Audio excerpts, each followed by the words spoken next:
சிவசங்கரா தேவனே, ஸ்ரீ சிவசங்கரா தேவனே. சங்கரம் சிவசங்கரம். Question from Govindan sir. நாம் முன்பின் சந்தித்திராத மனிதர்களை பார்க்கும்போது நம்மை அறியாமலேயே அவர்கள் மீது ஒரு மின்காந்த சக்தி மாதிரியான ஈர்ப்பு ஏற்படுகிறது. ஆன்மீக ரீதியில் இதை தாங்கள் பூர்வ ஜென்ம பந்தம் என்று கூறுகிறீர்கள். இந்த ஜென்மத்தில் நமக்கு ஏற்படும் சொந்தமும் பந்தமும் பற்றுதல் என்று சொல்லும்போது இந்த பூர்வ ஜென்ம பந்தமும் பற்றுதல் தானா? ரெண்டும் இருக்கு.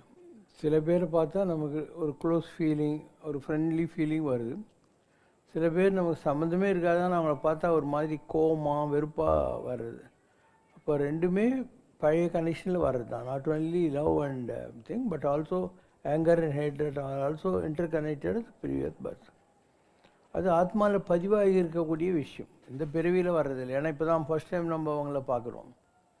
அதே மாதிரி இதுக்கு முன்பிறவிகளில் நமக்கு யாரெல்லாம் தொடர்பில் இருந்தாங்களோ அவங்களெல்லாம் நாம் இந்த பிறவியில் சந்திப்போம், ஏதோ ஒரு வகையில் சந்திப்போம். ரயிலில் போகிற போது, இல்லைனாக்கா ரயில் பொட்டி நிற்கிற போது எதிர்குழாயில் தண்ணி பிடிச்சின்னு இருப்பான். இப்படி ஏதோ ஒரு அக்கேஷனில் நம்ம அவங்கள கட்டாயம் சந்திப்போம். நான் ஆத்மாவில் தொடர்பு இருக்கிறதுனால வரும். அதே மாதிரி நம்ம அப்பா அம்மா, மனைவி, மகன், மகள் இதெல்லாம் கூட விட்ட குறை தொட்ட குறை தான். வெளியும் உங்களுக்கு சந்தேகம் தேவையில்லை. So every thing is continuous. Transfer of எனர்ஜின்னு வாங்க. Something is not created, not destroyed, it is transferred அப்படின்னு அர்த்தம். ஸோ பர்த் டு பர்த், புனரபி ஜனனம் புனரபி மரணம். எழுகடல் கோடி மணலினும் கோடி பிறப்பு இழிப்பிறப்பு அப்படிங்கிற மாதிரி. இப்போ சிலப்பதிகாரத்தில் கோவலன் பொற்கொல்லன் இருக்காங்க. அந்த பொற்கொல்லனுக்கு கோவலன் போன ஜென்மத்தில் என்ன பண்ணானோ அதை இந்த பிறவியில் அந்த பொற்கொல்லன் கோவலனுக்கு பண்ணி அவனுக்கு மார்க்கால் மார்க்கை வாங்கிடுறாங்க இல்லையா? அதே மாதிரி ஜூலியஸ் சீசர் என்ன பண்ணுறான், அதுக்கு முன்னாடி இருந்த பாம்பியோன்றவனை கொலை பண்ணுறான். மற்றவங்கெல்லாம் சேர்ந்து ஜூலியஸ் சீசரை கொலை பண்ணுற போது அந்த பாம்பியோட ஸ்டாச்சு கீழே தான் எல்லோரும் சேர்ந்து யூடியூப் ப்ரூட்டஸ் எல்லாம் அங்கே தான் நடக்குது. இப்போது எல்லாத்துக்கும் உணர்வுகள் இருக்குது, கண்டினியூட்டி ஆஃப் ரிலேஷன்ஷிப்ஸ் இருக்குது. அதனால் நம்மளால் எதையும் மாற்றி அமைக்க முடியாது. இது தேவரும் அறியா பூடகம் அப்படின்னு இருக்கும். தெய்வம் நடத்துகின்ற நாடகம்னு ஒரு பாட்டு இருக்குது. அந்த மாதிரி எல்லாமே ஏற்கனவே நிர்ணயமான விஷயங்கள். இப்போ உலகத்தில் ஒரு 500 கோடி ஜனங்க இருக்காங்க. அதில் ஒரு 50 லட்சம் பேர் என்னை பார்த்துருப்பாங்க இது வரைக்கும். ஆல் தி 36 to 37 இயர்ஸ் பார்த்துருப்பாங்க. அவ்வளோதான் ரிலேஷன்ஷிப். இவ்வளோ வருஷமாக 36-37 வருஷமாக ஏன் பார்க்க முடியுது அவங்களுக்கு? ஏதோ ஒரு ஊரில், இல்லை நான் பிளேனில் போகிற போது, இல்லை நான் ஏதோ ஒரு கண்ட்ரிக்கு போகிற போது யாரோ ஒருத்தர் எப்படியோ பார்த்துருவாங்க. இது மாதிரிலாம் பார்க்குறதுக்கு கூட காரண காரியங்கள் இருக்கும். அதே மாதிரி சில ஆன்மீகவாதிகள் இருக்காங்க. உலகத்தில் எவ்வளவோ ஆன்மீகவாதிகள் இருப்பாங்க, நம்ம எல்லாரையும் பார்க்கறது இல்லை. இப்போ நான் மலேசியாவில் மகத்தீர்க்கெல்லாம் குருவாக இருந்தால் ஒரு ஆள் இருந்தார், குரு ஹனுமந்தான், சைனாக்காரர், அவரை பார்த்துருக்கேன். பிரேசில் நாட்டில் ஒரு ஆள் ஜீசஸ் ஸ்பிரிட்டெல்லாம், கேத்தலிக் ஸ்பிரிட்ஸ் எல்லாம் வரும், அந்த ஆளை பார்த்துருக்குறேன். இப்படி எத்தனையோ பேரை நான் பார்த்துருக்கேன், மகான்கள்னு சொல்கிறது. பங்களாதேஷில் சிஷ்டியை பார்த்துருக்குறேன், அஜ்மீர் வர்காவில் வந்தவர். இந்தியாவில் எவ்வளோ பேரை பார்த்துருக்குறோம். இப்போ எல்லோரும் எல்லா மகான்களையும் பார்க்குறது இல்லை. இன்னும் சொல்லப்போனால் மகான்கள் அவர்களை மறைத்து கொண்டு வாழுகிற நிலையில் இருக்கிறவங்களும் நிறைய பேர் இருக்காங்க. அவங்களெல்லாம் கூட நம்மளால் பார்க்க முடியுதுங்கிற போது ஏதோ ஒரு விட்ட குறை தோட்ட குறை இருந்தால் தான் பாசிபிள். அதனால் life is a continuous process. நீ நினச்சாலையும் நினைக்கிறனாலையும் அது நடந்து தான் தீரும்.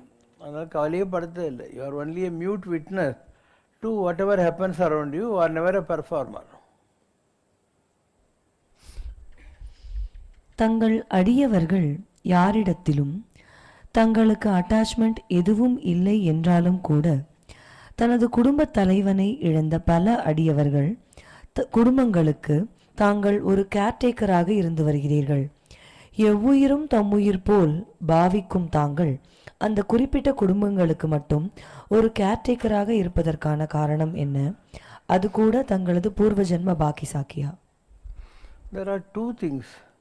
ஒன்று லவ், இன்னொன்று அட்டாச்மெண்ட். அட்டாச்மெண்ட்டு தான் தப்பு, லவ் நல்லது தான். Love personified is Lord Shiva. அன்பே சிவம் ஆவது அறிகலார், அன்பே சிவம் ஆவது அறிந்தபின் அன்பே சிவமாய் அமர்ந்திருந்தார். லவ்ன்றது ரொம்ப பெரிய விஷயம். அந்த லவ் அப்பா அம்மா கிட்ட குழந்தைங்களுக்கு வரும்போது பாசம், ஒரு ஈக்குவல் ரிலேஷன்ஷிப் வரும்போது ஃப்ரெண்ட்ஷிப்னு சொல்கிறது, கடவுள்கிட்ட வர்றபோது ஆண்டான் அடிமை பக்திங்கிற ஒரு பாவத்தில் வர்றது. இப்போ நீங்கள் இருக்கிற வீடு ஒன்று குடிசையாக இருக்கலாம், எல்ஐஜியாக இருக்கலாம், எம்ஐஜியாக இருக்கலாம், பங்களாவாக இருக்கலாம், பேலஸாக இருக்கலாம், எல்லாம் ஹேபிட்டேட்ஸ்னுவாங்க, வசிப்பிடம். அந்த மாதிரி அன்புங்கிறது பல்வேறு பரிமாணங்களில் பரிமாறிக்கொள்ளப்படுகிறது. எல்லாம் வந்து டிஃப்ரெண்ட் டைமென்ஷன்ஸில் வருது. அட்டாச்மெண்ட்டுன்றது என்னன்னாக்கா நம்ம அந்த பந்தத்தில் போய் மாட்டிக்கிறது. அதாவது இவங்க இல்லைன்னா நம்ம லைஃப் இல்லைங்கிற மாதிரி அவங்க நினச்சாலோ இவங்கள நினச்சாலோ அடுத்த பிரிவு வந்துக்கிட்டே இருக்கும். தேவையில்லாமல் நம்ம பந்த பாசத்தில் மாட்டிக்கிறோம். இந்த உலகத்தில் மற்ற பற்று இன்றி என் பாதமே பாவித்தேன் அப்படின்னு எந்த பற்றும் இல்லாமல் கடவுளை மாத்திரம் நினச்சிக்கிட்டு இருந்தேன். பெற்றத்தால் பிறந்தேன் இனி பிறவா வரம் எய்துவேன். ஏதோ பெற்று தொலைச்சிட்டாங்க, அதனால் உலகத்தில் வந்துட்டேன், இனிமேல் நான் அந்த உலகத்தில் பிறக்க மாட்டேன் அப்படிங்கிறது. இப்போ அதுக்கு அட்டாச்மெண்ட்டு தேவைப்படாது.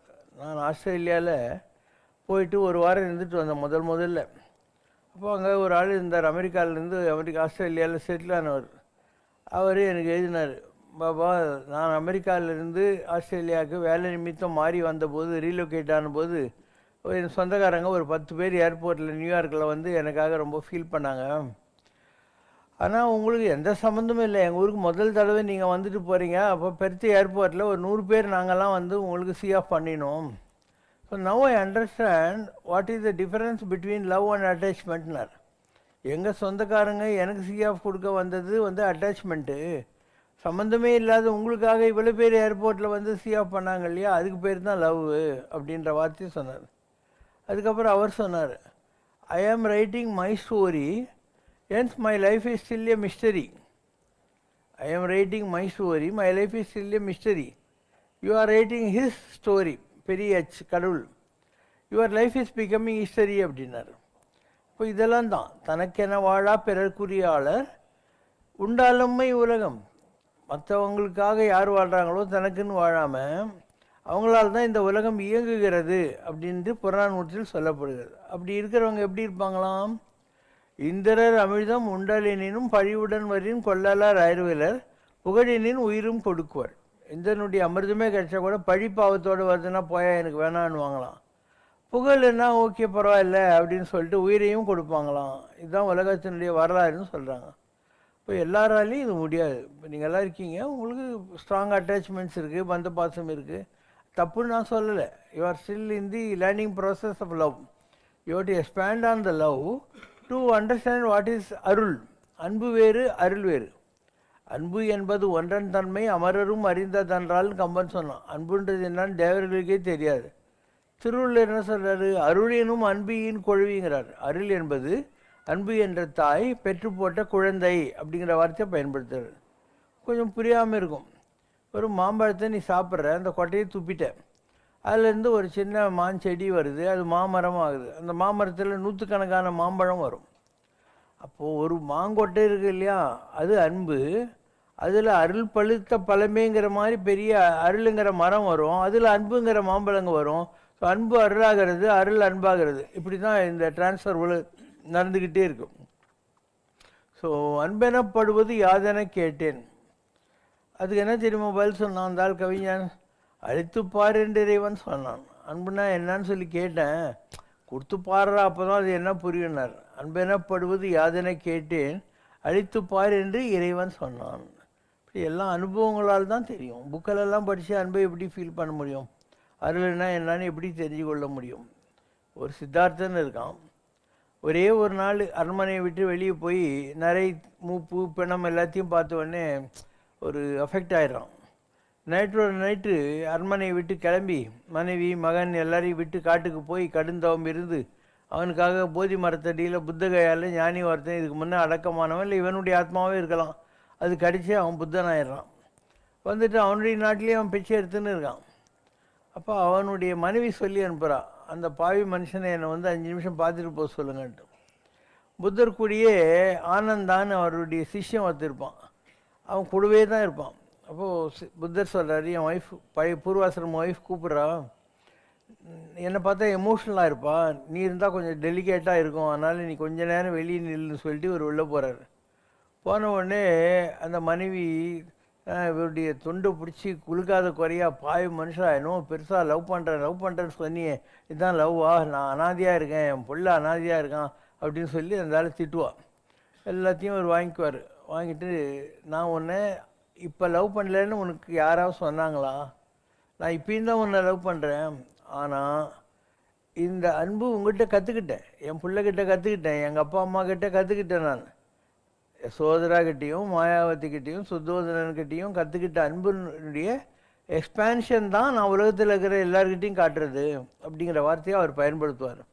அதனால் எந்த ஒரு மகானாக இருந்தாலும் அவங்க படிநிலையில் கற்றுக்கிறது தான் அப்பா அம்மாக்கிட்டேயும் சொந்தக்காரங்கிட்டையும் அவங்ககிட்டையும் இவங்ககிட்ட இருக்கிற ரிலேஷன்ஷிப்ஸ் எல்லாம். அதனுடைய எக்ஸ்பேண்டட் தான் அருள்ன்றது. அப்போ அன்பு என்பது சின்ன விஷயம், அருள் என்பது பெரிய விஷயம். இப்போ அருள் வந்துருச்சுன்னா உனக்கு எந்த ஒரு பேதமும் இருக்காது, எல்லாரையும் ஒரு மாதிரி நடத்துவேன். இப்போ நான் உட்காந்துருக்கேன், உங்களுக்கெல்லாம் பழம் தர்றோம், சாக்லேட் தர்றோம், எல்லாருக்கும் ஒரே மாதிரி தான் தருவோம். டோட்டல் ஸ்ட்ரேஞ்சர் வந்தாலும் தான் லவ் பண்ணுவேன். தெரிஞ்சிருக்கணுங்கிற அவசியமே கிடையாது. நான் யாரை பார்த்தாலையும் அது தானாக தான் வரும். இப்போது நீங்கள் உட்காந்துக்கிற இடத்துல ஊற்றுன்னு சொல்லுவாங்க, ஊற்று இருக்கா, அந்த ஊற்று வெளிப்பட ஆரம்பித்த மாதிரி தான் அன்பு நம்மக்கிட்ட இருந்ததுன்னா அது வரும். அதனால் அன்பகத்தில்லா உயிர் வாழ்க்கை வன்பார்க்கன் வற்ற மரம் தள்ளித்தட்டுங்கிறார். அன்பில்லாத வாழ்க்கை என்பது ஒரு கொடிய பாலைவனத்தில் பட்டுப்போன மரங்கள் எல்லாம் இருக்குது இல்லையா, தண்ணியெல்லாம் இல்லாமல் முள்ளு செடி, அந்த மாதிரி அப்படின்னு அர்த்தம். அப்போ அன்பு பெரிய விஷயம். யாரும் எக்ஸ்பெரிமெண்ட் பண்ணுறதில்லை. ஏன் எக்ஸ்பெரிமெண்ட் பண்ணுறதில்லை? தன் பிள்ளை தன் பெண்டு என்று சொல்லுகிற சிறியதொரு கடுகு உள்ளம்ன்றார். என் மனைவி என் மகன்றது ஒரு மஸ்டர்ட் சீடு மாதிரி கடுகு உள்ளம். எதுடா கரெக்டுன்னா அவர் சொல்கிறாரு, தொல்லுலக மக்களெல்லாம் ஒன்றே என்னும் தாய் உள்ளம் தனி உள்ளம் தனிலன்றோ இன்பம் இன்பம். உலகத்தில் இருக்கிற எல்லாரும் எனக்கு சொந்தக்காரங்க அப்படின்னு தெரியணும். இப்போ யாதும் ஊரே யாவரும் கேளீர் அப்படின்னா எல்லா ஊரும் எந்தான் எல்லாரும் எனக்கு சொந்தக்காரங்க தான் அப்படின்னு அர்த்தம். யாதும் ஊரே யாவரும் கேளீர், அதே கொஞ்சம் உள்டாவை சொல்லு, யாவரும் கேளீர் அப்படின்னா கேளுங்கப்பா, இந்த உலகம் பூரா எனக்கு தான் அர்த்தம். ஸோ உலகத்தில் அன்பு என்பது உணர்ந்து கொள்ள வேண்டிய ஒரு விஷயமே தவிர புக்கில் பட்சியெல்லாம் அன்பானதாக யாரும் சரித்திரமே கிடையாது இது வரைக்கும். அண்ட் அந்த நடிக்கிற அன்பு வந்து நாளில் நாறிடும். ஒரு கன்சிஸ்டண்ட்டான அன்பு நிஜமாகவே இருந்தால் அது இன்னொருத்தரை அஃபெக்ட் பண்ணும். அதாவது இந்த நீங்கள்லாம் இருக்கீங்கன்னா உங்களுடைய 4th சைக்கிள் இருக்குது இல்லையா, சக்கரம், அதுதான் அன்புன்றது, அதுதான் முருகப்பெருமான்னு சொல்கிறது. ஸோ அது நமக்கே தெரியாமல் ஒரு வகையில் அது அஃபெக்ட் ஆகும். நம்மக்கிட்ட இருக்கிற அந்த 4வது சக்கரம் அஃபெக்ட் ஆகும். அந்த சக்கரம் தொட்டு அந்த அன்பு வளர வளர வளர தான் அந்த தாய்மைங்கிற குணம் நம்மக்கிட்ட வரும். அந்த தாய்மைங்கிற குணம் தான் இந்த இடத்துல நம்மக்கிட்ட இருக்குது. இதுதான் பராசக்தி. இந்த தாய்மையை நாம் அடைந்த பின்னால் பெற்ற தாயினும் ஆயின செய்யும் அப்படிங்கிற இடத்துக்கு இந்த இடத்துக்கு கொண்டு போய் சேர்க்கும். தாய் கொண்டு போய் இங்கே சேர்ப்பாள். இங்கே சேர்த்து நீ அந்த சிவனை என்ஜாய் பண்ண பின்னால் உனக்கு இந்த இடம் ஓப்பன் ஆகிடும். அப்போ பூமிக்கும் ஆகாசத்துக்கும் உனக்கு காஸ்மிக் கான்ட்ராக்ட் கிடச்சிரும். இப்படி தான் ஒரு மனிதன் தெய்வமாகிறான். மனிதன் என்பவன் தெய்வமாகிறான். அப்போ அந்த தெய்வம் ஆகிறதுக்கு முதல்ல 4வது சக்கரம் திறக்கணும், அப்புறம் அம்பாள் கிட்ட போகணும், அதுக்கப்புறம் சிவனுக்கு ஆகணும். சிவன் ஆன பின்னால் அன்புன்றது என்னன்னு தெரிஞ்சுக்குவே, அதுக்கு பின்னால் you will start loving the entire world தான். பூங்குன்றனார்னு ஒருத்தன் தான், அவன் தான் யாதும் ஊரே யாவரும் கேளீர்னு சொன்னான். அவன் பேர் என்ன? கணியன் பூங்குன்றனார். அவன் பேர் கணியன், அவன் பிறந்த ஊர் இருந்த ஊர் பூங்குன்றம். அப்போ யாரோ கேள்வி கேட்டாங்க, எல்லா ஊரும் என் ஊருன்னு சொல்கிறிய, அப்போ பூங்குன்றம்ன்றது என்ன, உங்கள் ஊர் தானே, அப்போ இன்றைக்கும் அந்த பேரை விடாமல் பிடிச்சின்னு இருக்கியே நாங்கள். அப்போ அவன் சொன்னான், இந்த பூங்குன்றனாக இருந்தவன் தான் அந்த அன்பை எக்ஸ்பேண்ட் பண்ணுற போது யாதும் ஊரேங்கிற கன்செப்டுக்கு போகிறான். அதனால் everything starts from a seed and becomes a tree அப்படின்னும். அதாவது உலகத்தில் யாராக இருந்தாலும் இப்போ ஒவ்வொருத்தருக்கும் ஒரு அட்டாச்மெண்ட் இருக்கும். இப்போ எனக்கு அந்த அட்டாச்மெண்ட் வரல. ஏன் வரலன்னா, நான் எங்கேயோ பிறந்தேன், அந்த ஊர் இப்போ எனக்கு சொந்தம் இல்லை. அதுக்கப்புறம் மெட்ராஸுக்கு வந்துட்டேன், மெட்ராஸ்லேயே ரொம்ப வருஷமாக இருக்கேன், பிராட்வேல இருந்து ரொம்ப வருஷம். அதுக்கப்புறம் பெசன் நகருக்கு வந்தேன், அப்புறம் நீலங்கரைக்கு வந்தேன், அப்புறம் இங்கே வந்தேன். இப்போ இவ்வளோ பெரிய அசட்ஸ் எல்லாம் நம்மக்கிட்ட இருக்குது. ஆனால் நான் இதில் ட்ரஸ்டி கூட கிடையாது, எதுலேயும் என் கையெழுத்து இருக்காது, எந்த ஒரு வம்புலையும் மாட்டிக்கிறதே கிடையாது. என்னை யார் நம்பி வந்தாங்களோ அந்த பசங்களை நீங்களே பார்த்துக்கோங்க ஐயான்னு சொல்லிட்டு அவங்களே தான் கணக்கு எழுதிக்கிறாங்க, அவங்களே தான் எல்லாம் பார்த்துக்கிறாங்க. இந்த மாதிரி உங்களால் முடியாது. ஒரு ஆயுத பூஜை வந்துச்சுன்னா உங்கள்கிட்ட இருக்கிற ஓட்டர் டப்பா சைகளை கூட தொச்சி அதுக்கு பூ போட்டு ஊதுத்தி காட்டின்னு உட்காந்துருப்பேன். சைக்கிள் என்ன இருக்குது, அதுக்கு போய் ஒரு பூஜை போட்டு ஒரு டப்பா கார் நாளைக்கு காதால் திரும்பியும் ஒர்க் ஷாப்பில் போய் நிற்க போகுது, அதுக்கு பூஜை போட்டு இருப்போம் ஆயுத பூஜைன்னு. அது இல்லை ஆயுதம் என்பது. அறிவு அற்றம் காக்கும் கருவி. அறிவு தான் நம்மக்கிட்ட இருக்கிறதுல மிகப்பெரிய எந்த ஒரு சூழ்நிலையும் அதுதான் நம்மளை காப்பாற்ற போகுது. இப்போ எதிரதான் கொள்வார்க்கு இல்லை அதிர வருவதன் நோய். எல்லாத்தையும் அறிவை வச்சுக்கிட்டு பிளான் பண்ணி இந்த உலகத்தில் வாழ கற்றுக்கலாம். அவங்கள பாதிக்கிற விஷயம்னு ஒன்றும் இல்லை.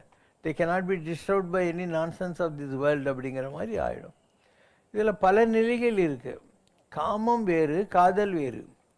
காதல்ன்றது என்ன, அன்பினுடைய அயஸ்து, கடவுள்கிட்ட வர்ற அன்பு இல்லையா, அதுக்கு காதல் சொல்லுவாங்க. காதலாகி கசிந்து கண்ணீர் மல்குவார்தமை நன்னெறிக்கு உயிப்பது அப்படின்னு அர்த்தம். அப்போ காதல் அன்பினுடைய எக்ஸ்பேண்டட் வெர்ஷன், லவ். லஸ்ன்றது வேறு. லஸ்ன்றது எந்த பொம்னாட்டி பார்த்தாலையும் யாரை பார்த்தாலையும் அவங்கக்கிட்ட ஒரு ரிலேஷன்ஷிப் பயாலாஜிக்கலாக நினச்சி பார்க்குறது இல்லையா, அது லஸ்ட்டு. லவ் வேறு, லஸ்ட்டு வேறு. இதெல்லாம் அவங்களுடைய அனுபவத்தில் தெரியும். ஒரு ஹையஸ்ட் லெவல் இருக்குது ஆன்மீகத்தில். அந்த நிலையை நீ அடையணுன்னாக்கா முதல்ல உன்னுடைய காமநாடின்னு ஒன்று இருக்குது, நம்மளுடைய உடம்புல இருக்குது. காமநாடின்னு பேர் இருக்குது. That is what incites you into this lust. காமத்துக்கு ஒன்று போகிறோம், அது பிளாஸ்ட் ஆகும். நம்ம உடம்பில் இருக்கக்கூடிய அந்த காமநாடி பிளாஸ்ட் ஆகிடும். அதுக்கப்புறம் உனக்கு அந்த லஸ்டரஸ் ஃபீலிங்னு சொல்கிறாங்க இல்லையா, அது வரவே வராது, டெஃபினட்டாக வராது. ஏன்னா எல்லாத்துக்கும் காரணமாக இருக்கிறதே அந்த ஒரு நரம்பு தான். அந்த நரம்பு போச்சுன்னா அந்த எண்ணங்கள் போயிடும். அப்போ நம்ம உடம்புல தொப்புள் கொடிக்கு மேலே இருக்கிறதெல்லாம் டிவைன், தொப்புள் கொடிக்கு கீழே இருக்கிறதெல்லாம் நெகட்டிவ். ஏன்னா இடுப்புக்கு மேலே. அதனால தான் இதையும் கட் பண்ணுறதுக்கு அருணக்கயிறு கட்டுறது. அருணக்கயிறு கட்டினாக்கா இதெல்லாம் அமிர்தம், இதெல்லாம் பாய்சன். பல விஷயங்கள் அனுபவத்தில் தான் நீங்கள் தெரிஞ்சுக்குவீங்க. சும்மா புக்கில் எல்லாம் படித்தா இப்படி நடந்துருமா அப்படி நடந்துருமான்னு பாசிபிள் இல்லை. Every thing is like that. ஒரு பெரிய மகான் முக்தானந்தான்னு பேர். அவர் சின்ன வயசுலேயே பிரம்மச்சாரி ஆகிட்டு இவர் கணேஷ்புரி நித்யானந்தா கிட்ட போய் சிஷ்யன் ஆகிட்டு யோலான்னு சொல்லி ஒரு மாந்தோப்பில் உட்காந்துட்டு பண்ணுறாரு.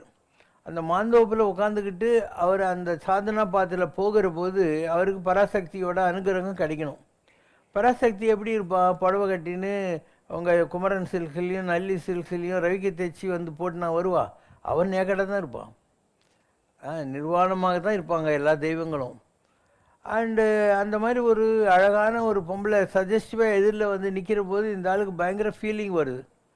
இந்த ஆள் அழுகுறான் உட்காந்துக்கிட்டு. நான் சின்ன வயசுலேயே எல்லாத்தையும் முடிச்சுட்டு தவத்துக்கு எனக்கு இந்த நேரத்தில் ஏன் இந்த மாதிரி வரணும், எதை பார்த்தாலும் இந்த ஆளுக்கு ஒரு சஜஸ்டிவாக அந்த அம்மா எதிரில் நின்று டான்ஸ் ஆகி வாவான்னு கூப்பிட்ற மாதிரி இருக்குது. இவர் அழுகுறாரு, குருவுக்கு இது பண்ணுறாரு. அப்போ குதிரை வண்டியில் ஒருத்தர் இறங்குறாரு. அவரும் பெரிய மகான், அவர் பேர் ஜீப்ருவாஹா பாபா. அவர் சொல்கிறாரு, நீ உங்கள்கிட்ட தான் தப்பு இருக்குது, எதில் வந்திருக்கிறது பராசக்தி. இப்போ ஒரு நலாயினி கதை படிச்சிருப்ப நீ. 3 சிவன் பிரம்மா விஷ்ணு 3 பேரையும் அந்த மாதிரி என்ன பண்ண, 3 பேரையும் நீ நேக்கடாக எங்களுக்கு சாப்பாடு போடணும் அப்படின்னு. ஏன்னா பார்வதி சரஸ்வதி லக்ஷ்மி டெஸ்ட் வைக்கிறாங்க யாருக்கு, அந்த இவளுக்கு நலாயினிக்கு. அப்போ இவங்க 3 பேரும் நீ நேக்கடாக கொடுக்கணும்னு. அதுக்கு என்னன்னு சொல்லி இந்த 3 பேரையும் குழந்தையாக மாற்றிட்டு நேக்கடாக வந்தான். நம்ம புராணங்களில் இருக்கிற கதை நான் சொல்கிறதெல்லாம் உனக்கு புரியணுன்னா இந்த புராண கதையெல்லாம் கூட ஞாபகம் வச்சுக்கணும். எங்கள் ஹஸ்பண்டுங்களை காணுமேன்னு சொல்லி இந்த 3 பேரும் கெஞ்சுறாங்க, எங்கள் ஹஸ்பண்டுங்க எங்கன்ட்டு. சொல்கிறேன், இல்லைன்னு நான் குழந்தையாக மாற்றி வச்சுன்னுக்கிறேன்ட்டு. இவங்க கெஞ்சி கூத்தாடுறாங்க. நான் சொன்னது உங்கள் கணவன் உங்களுக்கு கொடுத்துட்றேன், ஆனால் இந்த வந்திருக்கிற குழந்தைங்களை விட மாட்டேன்னு சொல்லி அந்த 3 குழந்தையும் ஒன்றா சேர்க்குறா. அதுதான் தத்தாத்திரேயர்னு சொல்கிறது. அத்திரி மரிஷிக்கும் சத்யனுசியாக்கும் இந்த மும்மூர்த்திகளும் சேர்ந்து பிறந்த குழந்தை தான் தத்தாத்திரேயா. தத்தாத்திரேயருக்கு எங்கே இருக்குது, குஜராத்தில் இருக்குது. குஜராத்தில் பெரிய மலை மேலே ஏறி போகணும், 10,000 படி ஏறி போகணும். அங்கே தத்தாத்திரேயர் கோயில் இருக்குது. இப்படி பல விஷயங்கள் நம்முடைய புராணங்கத்திலிருந்தே நீ கற்றுக்க முடியும். அப்போ இந்த ஜீப்ருவாலா பாபா என்ன சொல்கிறார், இந்த எண்ணம் உங்கள்கிட்ட தான் வருது, நீ ஒரு நிமிஷம் யோசனை பண்ணிப்பார், அது எதில் நிற்கிறது பராசக்தி தான், என்னை கெடுக்கிறதுக்கு வரல, எனக்கு ஆசீர்வாதம் பண்ண வந்திருக்கா, அவள் அப்படி தான் இருப்பா அப்படின்னு நினச்சி ப்ரே பண்ண உடனே அந்த தலையிலேருந்து கால் வரைக்கும் ஃபுல்லாக நகை ஃபுல்லாக போட்டுக்கிட்டு நகையெல்லாம் அந்த நேக்கட்னஸ் எல்லாம் தெரியாத மாதிரி எதிரில் நின்று ப்ளஸ் பண்ணுவோம். இப்படிலாம் இருக்குதா? ஆமாம் இருக்குது. Every thing will be your own experience. And நார்மலாக எல்லாரையும் இந்த மாத்வாஸு இல்லை வைஷ்ணவத்தில் குடும்பத்தில் இருந்து வாங்கடா சாமியாரான்னு எதுக்காக சொல்கிறாங்கன்னா இதுக்கு தான். ஒரு ஆள் குடும்பத்தில் இருந்து இந்த விஷயமெல்லாம் பார்த்துட்டு வந்தாங்கன்னு வையேன், அவங்களுக்கு அந்த நேக்கட்னஸ்ங்கிறது பெரிய விஷயம் இல்லை, அவங்க பார்த்துட்டாங்க அது 100 தடவை ஏற்கனவே. இந்த பிரம்மச்சரியத்திலேருந்து மேலே வரான் இல்லையா, அவனுக்கு அது என்னன்னு தெரியாது, அதனால் அங்கே மாட்டிக்கிறானுங்க. பராசக்தி கோபம் வந்துடும், ஏன்னா நீ தப்பாக பார்த்தியா கும்பிட்டுட்டுன்னு சொல்லி ஒரு ஆறாயிரரூவா சேர்த்து விடுவாங்க. அதனால் பெரிய விஷயம் இந்த ஆன்மீகன்றது. இங்கே நினைக்கிற மாதிரி ஏதோ சாதாரணமாக ஒரு ஊர்வத்தி காட்டி 2 கற்பூரம் ஏற்றி ஒரு கந்த சஷ்டி கவசம் சண்முக கவசம் விஷ்ணு சஹஸ்ரநாமம் சொன்ன உடனே ஒன்று கடவுள் எல்லாத்தையும் பண்ணுவார்னு நினைக்காத. பயங்கர பரீட்சையெல்லாம் இருக்குது. அந்த பரீட்சைகள்லாம் இப்போ நீ மிலிட்ரியில் சேர்ற, ஒன்று 35 kg வெயிட் முதுகில் கட்டி மலையெல்லாம் யாரும் சொல்லுவாங்க, இதெல்லாம் நான் பண்ண மாட்டேன், எனக்கு எடுத்த உடனே நீங்கள் போஸ்டிங் கொடுத்துட்டு மிலிட்ரி ரம்மியும் மிலிட்ரி கேன்டீனில் சாப்பாடும் கொடுத்துடணும், சம்பளம் கொடுத்துடணுன்னா யாராவது கொடுப்பாங்களா? You have to work hard to get you position. அதுக்கப்புறம் யூ கேன் என்ஜாய் லைஃப்.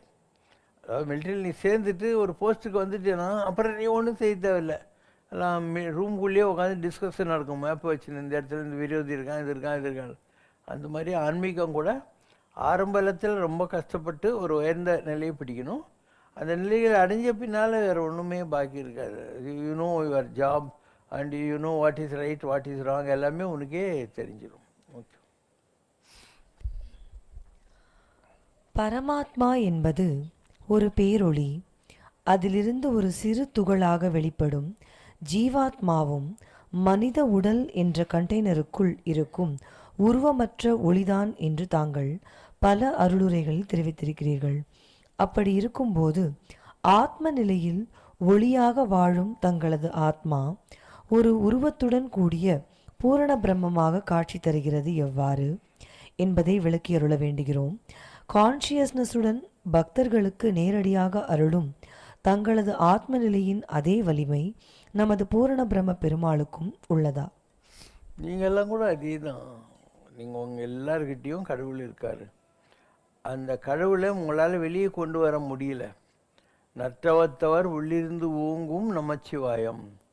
அந்த நமச்சிவாய பொருள் உங்கள்கிட்ட இருக்கிறது உண்மைதான்.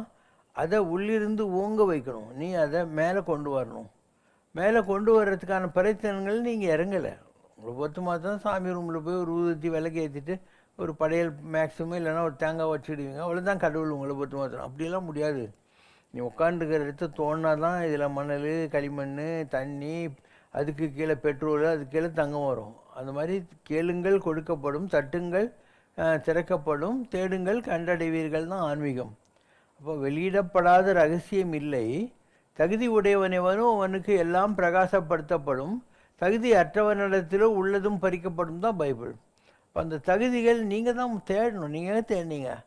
You want to study, you want to become a doctor or engineer or auditor or something, and you want to earn money, buy a flat, car or scooter and get married and beget 2 children, enjoy holidays. அவ்வளோதானே உங்கள் life ambition. இதுக்கு மேலே you never thought. நினச்சா தானே கிடைக்கும் இல்லையா? இதெல்லாம் நினைக்கணும். So when the going was good, I searched God. அதாவது ஒன்றும் இல்லாதவன்னா அவனுக்கு இறக்கிறதுக்கு ஒன்றுமே கிடையாது. நானும் பஸ்ஸுங்க லாரிங்க வேனுங்க காருங்க அண்ணன் ஷூட்டிங் பங்களெல்லாம் வச்சு அந்த பதவி இந்த பதவி எல்லாம் பார்த்துட்டு இருந்த போது தான் ஐயப்ப சாமிக்கு கோயில் கட்டினேன். அதுக்கப்புறம் தான் என்னுடைய லைஃப் மாறிச்சு. அதுக்கப்புறம் கடவுள் நடுரோடுக்கே கொண்டாந்து விட்டுட்டான். அப்பயும் கடவுளை விடாமல் பிடிச்சிருந்தேன். Then I understood what God could give you. இல்லையா? நீங்கள்லாம் ஒரு ஃப்ளாட் வாங்குறதுக்கு எவ்வளோ லோன் போட்டு அது போட்டு எல்லாம் பண்ணுறீங்க. நான் இவ்வளோ ப்ராப்பர்ட்டி ஜாலியாக வச்சுருக்கிறேன், ₹1 கடன் கிடையாதுல்ல. இப்போ இதெல்லாம் எப்போ வரும்? என்ன மாதிரி நீயும் முதல்ல கடவுளை பிடிக்கணும். அந்த காலத்தில் ஒரு கேம் விளையாடுவாங்க, இந்த ஓல்டு லேடின்னு சொல்லுவாங்க. ஷேரில் ஒரு ஓல்டு லேடி உட்கார வச்சுட்டு பசங்கள்லாம் சுற்றி சுற்றி வரும். பீகில் அடித்த உடனே அந்த போய் அந்த ஷேரில் இருக்கிற அந்த ஓல்டு லேடியை பிடிச்சிட்டாக்க நீ அவுட்டு கிடையாது. அந்த மாதிரி இந்த உலகத்திலேயே ஓல்டு லேடி யார்? அம்பாள் பராசக்தி. நீ அவளை பிடிச்சிட்டானா நான் இந்த உலக ட்ராமாவில் நீ அவுட்டே ஆக மாட்டேன். யுவர் கேம் இஸ் ஆன்னு அர்த்தம். So everything is an experience and people are not interested. They are interested only in ஒரு ஐசக் நியூட்டன் தான் வந்து ஒரு பொட்டி மரப்பொட்டி வச்சு அதில் ஒரு சின்ன ஓட்டை பெரிய ஓட்டை போட்டுருந்தான். அவனை கேட்டாங்க, எதுக்கு நியூட்டன் இந்த மாதிரின்னு. என்கிட்ட 2 பூனை இருக்குது, ஒரு குட்டி பூனை ஒரு பெரிய பூனை. இந்த குட்டி பூனை போகிறதுக்கு சின்ன ஓட்டை, பெரிய பூனை போகிறதுக்கு பெரிய ஓட்டை அப்படின்னா அவங்க தலையில் அடிச்சுதாங்க. நீ எல்லாம் ஒரு சயின்டிஸ்டாயா? பெரிய ஓட்டையிலே சின்ன பூனையும் போகும், பெரிய பூனையும் போகும். இத்தனையும் 2 ஓட்டை போட்டுக்குது. அந்த மாதிரி நீ கடவுளுங்கிற பெரிய ஓட்டையை முதல்ல பிடிச்சிடு. அதுக்குள்ளே நீ கேட்குற காரு, சைக்கிள், ஸ்கூட்ரு எல்லாமே வந்துடும். You have to ask for the bigger thing. அப்போ அதுக்குள்ளே இதெல்லாம் வந்துடும். So is the question of your realising. அதனால தான் கடவுளை அடைவதற்கு என்ன பேர்? ரியலைசேஷன். என்ன ரியலைசேஷன்? Self realisation. அதனால் நான் சொன்னதுனால நீ புரிஞ்சிக்க மாட்டேன், நீயாக தான் புரிஞ்சிக்குவாத. The taste of the pudding lies in eating ஈட்னுவாங்க. ஒரு பதார்த்தம் எப்படி இருக்கும்னு சாப்பிட்டு பார்த்தா தான் தெரியும். அந்த மாதிரி நீ கடவுளை புரிஞ்சுக்கணுன்னா நீ தான் தேடணும். இதுக்கு முன்னே தேடினவங்களுடைய வரலாற்றை நீ ஒரு எக்ஸாம்பிளாக எடுத்துக்கலாமே தவிர நீ தான் தேட வேண்டியிருக்கும். You have to search only. And இப்போது ராமர், கிருஷ்ணர், இயேசு, புத்தர் இவங்கெல்லாம் லெசன்ஸு. அவங்க எப்படி கடவுளை அடைஞ்சாங்க? எல்லோரும் ஒரு மாதிரி அடையல, இல்லை விதவிதமான முயற்சிகளில் விதவிதமான அனுபவங்களால் புடம் போட்டப்பட்டு அடைஞ்சாங்க. அந்த மாதிரி முதல்ல அவங்க லைஃப்பை பாரு, அவங்களுக்கு எப்படி கடவுள் கிடைச்சது அப்படின்னு பார்த்துக்கிட்டே வா. அதுக்கப்புறம் நீ உங்கள் கணக்கை போட வேண்டியிருக்கும். இப்போ நீ போட்ட சம் கரெக்டாக விடைன்றது எப்போ தெரியும்? கடைசி பேஜில் பதில் இருக்கும். அந்த புக்கோட கடைசி பேஜில் chapter 1 answer C, chapter 2 answer B, இப்படி இருக்கும் இல்லையா? இப்போ கடைசியில் தெரியும். அந்த மாதிரி நீ இந்த உலகத்தில் கணக்கு போட்டியானா அந்த கணக்கினுடைய விடை என்பது கடைசியில் தெரியும். எப்போ தெரியும்? ஒன்று பாடக்கட்டி தூக்கின்னு போகிறாங்க அப்போ தெரியும். கடைசியில் தான் தெரியும். வீடு வரை உறவு, வீடு வரை மனைவி, காடு வரை பிள்ளை, கடைசி வரை யாருங்கிறது அப்போ தான் தெரியும். இப்போ என்ன டெரிவேஷன் வரும்? காதற்ற ஊசியும் வாராது காணும் கடைவெளிக்கே. ஒரு காது உடஞ்சி போன ஊசி கூட யாரும் இந்த உலகத்துலேருந்து எடுத்துன்னு போனதா சத்திரமே கிடையாதுன்னு உனக்கு தெரிஞ்சிடும்.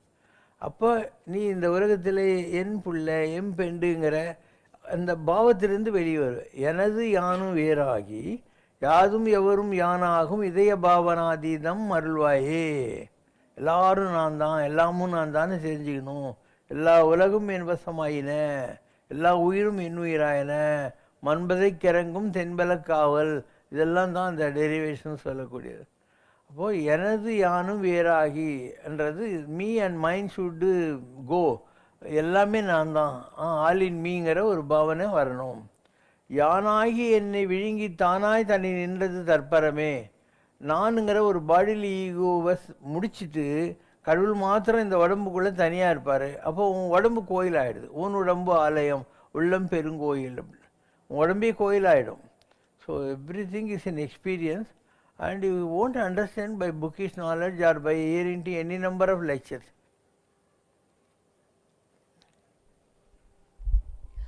ரமண மகரிஷிக்கு ஆசானாக இருந்து அவரால் நாயனா என்று அன்போடு அழைக்கப்பட்ட காவியகண்ட கணபதி சாஸ்திரிகள் இந்த உலக வாழ்வை நீத்தபோது அவரது சீடர்கள் ரமண மகரிஷியிடம் அவர் மோட்சம் அடைந்துவிட்டாரா என்று கேட்டிருக்கிறார்கள்.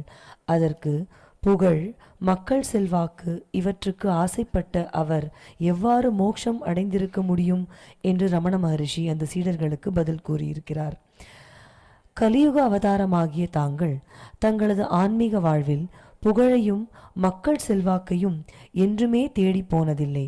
மாறாக அவைதான் தங்களை தேடி வந்திருக்கின்றன. புகழும் மக்கள் செல்வாக்கும் தங்களை போன்ற மகானை தேடி வந்தால் கூட அதுவும் பற்றுதானா? அது எவ்வாறு அந்த மகானின் முக்தி அடையும் நிலையை பாதிக்கிறது? திருப்புல்லானி பெருமாளே உலகோர் ஏசிடினும் பேசிடினும் முன்னடியில் கிடந்தேனே கிடந்தேனேன்னு சொல்லி ஆழ்வார் பாசுரம் ஒன்று இருக்கு. திருப்புல்லானியில் இருக்கக்கூடிய ராமா, தென்னிலங்கை செற்றான்பால் சென்ற சரம் வருமளவும், அதாவது ராவணனுடைய பரந்த மார்பில் நீ அம்பு விட்டியே, உங்கள்கிட்ட என் மனசு வந்துச்சு.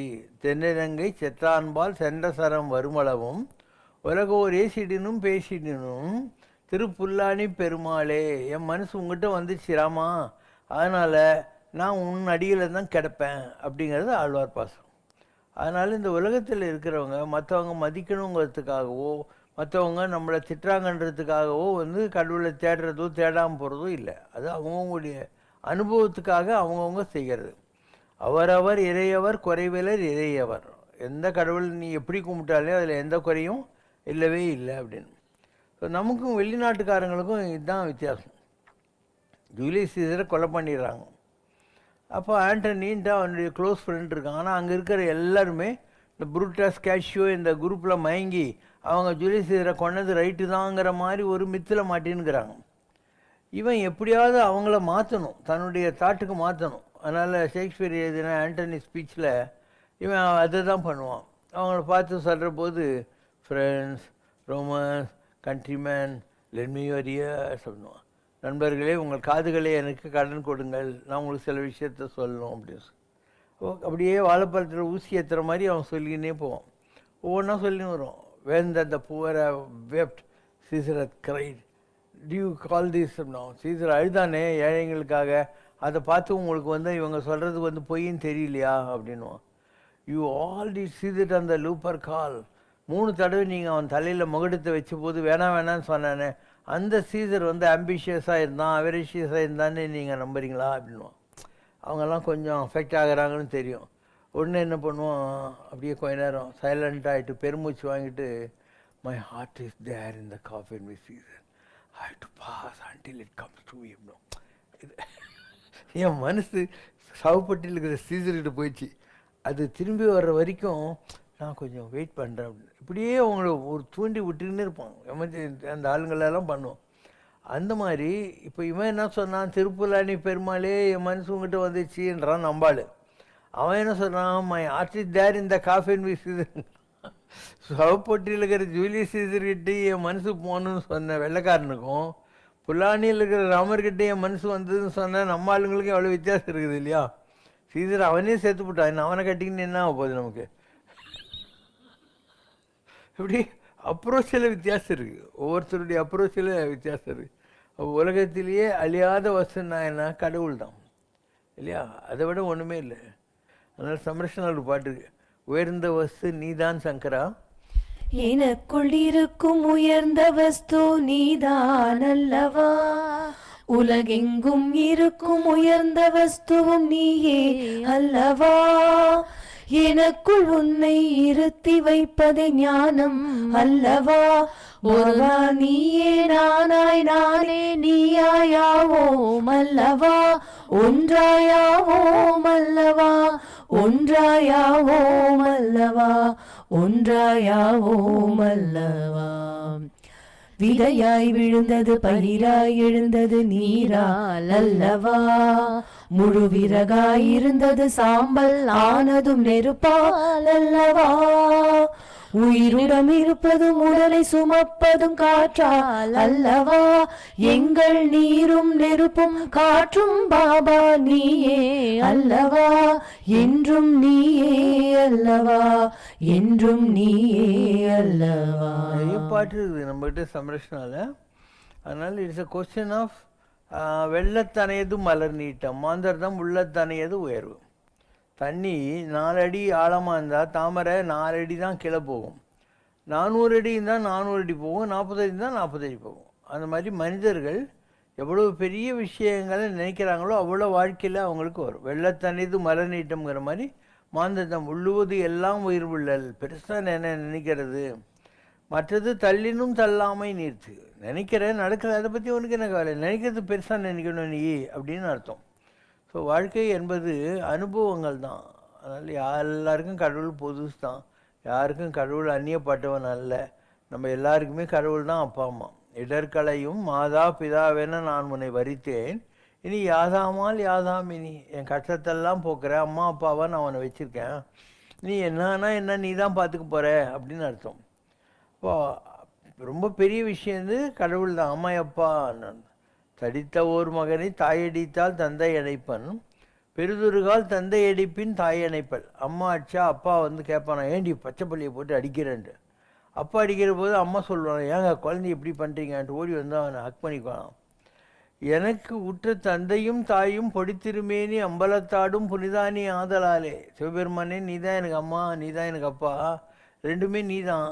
அம்மா அடிச்சா அப்பா கிட்ட போகலாம், அப்பா அடிச்சா அம்மா கிட்ட போகலாம், ரெண்டுமே நீ தான், நான் யார்கிட்டயா போவேன், என்னை அடித்தது போதும் அணைத்திடல் வேண்டும், அம்மையப்பாய் நீ ஆற்றேன், எனக்கு கஷ்டத்தை கொடுத்தியப்பா, அதெல்லாம் விட்டுரு, என்னால் தாங்க முடியல அப்படின்னு ஆழ்வார்னு அதுதான் சொல்கிறார்.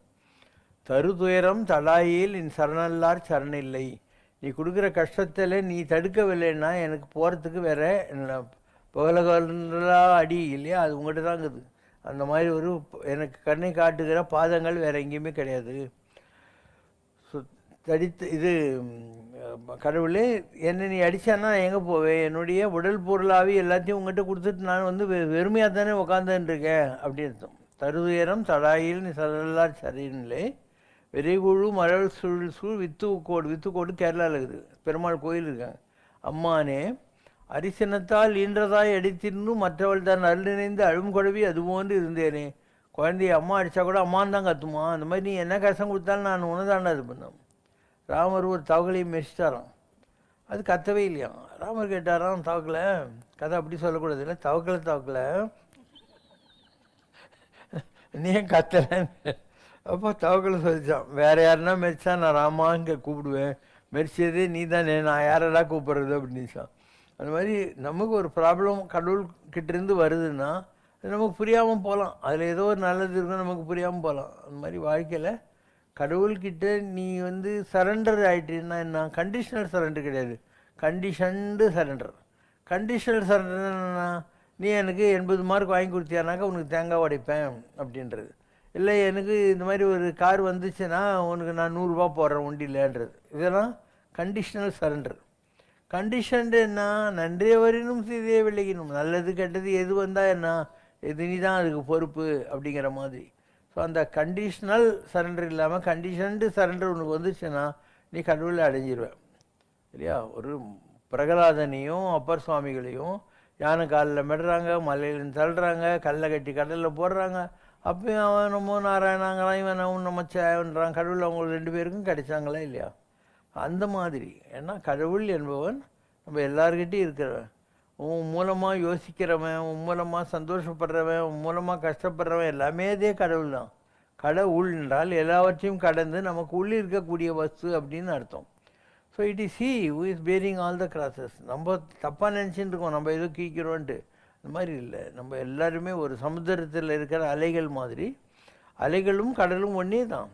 ஒரு அலைக்குள்ளே இருக்கிற உப்பு, காரம், மனம், கரம், நிறை அதே தான் கடலில் இருக்கிற எல்லா சமுத்திர தண்ணியிலையும் இருக்குது. அதனால் உங்களுக்கு இதை சந்தேகம் தேவையில்லை, நாம் தான் கடவுள். அப்போ நாம் தான் கடவுளுங்கிறத நீ புரிஞ்சுக்கணுன்னு சொன்னாக்கா நீ எல்லா விதமான டெஸ்ட்டுகளுக்கு நீ பரீட்சை எழுதாமல் உனக்கு டிகிரி கொடுத்துருவாங்களா, போஸ்ட் கிராஜுவேட் கொடுத்துருவாங்களா, டாக்டரேட் கொடுத்துருவாங்களா, அது மாதிரி வாழ்க்கையில் உனக்கு வருகிற எல்லா சோதனைகளுமே உன்னை பரீட்சையில் பாஸ் பண்ண வச்சு உன்னை ஹையர் லெவலுக்கு கொண்டு போகிறதுக்காக தான். நான் ஹையர் லெவலுக்கே ஹையர் லெவலுக்கு போகணும், ஆனால் எந்த பரீட்சையும் எழுத மாட்டேன்னு சொல்கிற மாதிரி தான் நீ எனக்கு கஷ்டமே வந்துக்கூடாது வாழ்க்கையில் நினைக்கிற. கஷ்டம் வரும், கட்டாயம் வரும், யாராக இருந்தாலும் வரும். இல்லை கஷ்டப்படாதவங்க யாரும் இல்லை. நான் 1000 தடவை சொல்லிட்டேன். ரமணர் எவ்வளோ பெரிய ஆள், அவருக்கும் ஷோல்டரில் கேன்சரு, ராமகிருஷ்ணனுக்கு த்ரோட்டில் கேன்சரு, ராமசுரத்குமார் சாமிக்கு யூரினரி ட்ராக்கில் கேன்சரு. யாருக்கு ப்ராப்ளம் இல்லை இந்த உலகத்தில். அப்போ மாணிக்கவாசர் கொண்டு போய் ஜெயிலில் போட்டு அடிச்சுன்னு இருந்தானுங்க. அப்பர் சுவாமிக்கு தீராத வயிற்று வலி வந்துச்சு. பிரகலாதன் அவங்க அப்பா மூலமாகவே அவ்வளோ கஷ்டப்பட்டுன்னு உட்காந்துருந்தான் உலகத்தில். நீ எந்த ஒரு சாமி எடுத்துக்கோ, பரமாச்சாரியர் இருந்தார், அவருக்கு கிரானிக் அல்சரு, உணர்ந்த திராட்சை வாழைப்பழம் சத்துமோ தான் அவரால் சாப்பிட முடியும். ஒரு லங்கு வேலை செய்யாது அவருக்கு, ஒரு கண்ணு ஃபுல்லாக வேலை செய்யாது, ஒரு கண்ணு லேசாக இப்படி டார்ச் லைட் அடித்தாக்க மாத்திரம் இப்படி தெரியும். ஸோ அவ்வளோ பெரிய மகான் நம்ம கண்டபுரியில் இருந்தவர் தான். ஆனால் அவரே உடம்பு பூரா வந்து நொஞ்சி தான் இருந்தார், பொத்தலாக தான் இருந்தார். அவர் யார் நல்லா இருந்தாங்க இந்த உலகத்தில். அதனால் டோன்ட் எக்ஸ்பெக்ட் காட். நீ ஏதோ ஒரு ஊதுவத்தி கற்பூரம் காட்டணுன்னே கடவுளுக்கு எந்த ப்ராப்ளமே கொடுக்க மாட்டான்னு நினச்சா நீ கடவுளை கும்புறதையே விட்டுடு. It's not possible. You to undergo all this rigorous training. அதுக்கப்புறம் ஒன்று கடவுளுடைய இது கிடைக்கும், அந்த அனுகிரகம் கிடைக்கும். ஆனால் அதுக்கப்புறம் லைஃப்பில் ப்ராப்ளம் வராதெல்லாம் நீ நினைக்க வேண்டியதில்லை. நான் இருக்கேன்னா நீலாங்கரையில் இருந்தபோது நெருப்பு வச்சுட்டானுங்க ஆசிரமத்துக்கு. ஸோ அது ஒரு சோதனை தானே. நல்லா இருந்த ஆசிரமத்துக்கு நெருப்பு வச்சு விட்டுட்டானுங்க, எல்லாம் எரிஞ்சு நிற்கிது. அதை பார்க்குறவங்க என்ன நினைப்பாங்க, இவ்வளோ தான் போல இருக்குது, இவ்வளோ பெரிய ஆசிரமத்தை எரிச்சு விட்டானுங்க அப்படின்ட்டு. அதுக்கப்புறம் அதோட பெருசாக தான் நானும் இவ்வளோ பெரிய இடத்த வாங்கணும், இவ்வளோ கட்டணும், ஸ்கூலு, ஆஸ்பத்திரி, ரூல் சரி சும்மனாங்கட்டி எல்லாம் தான் பண்ணோம் நாம். அதனால் ஈவு லாஸ்ட் பெஸ்ட்டுன்னு வாங்க. கடைசியில் சிரிச்சா தான் அவன் கரெக்டாக சிரிக்கிறான்னு அர்த்தம். சர்வமும் சிவசங்கரம் சத்தியம் சிவசங்கரம் சாஸ்வதம் சிவசங்கரம் शङ्करं शिवशङ्करं शिवशङ्कर पाहि मां शिवशङ्कर रक्ष माम्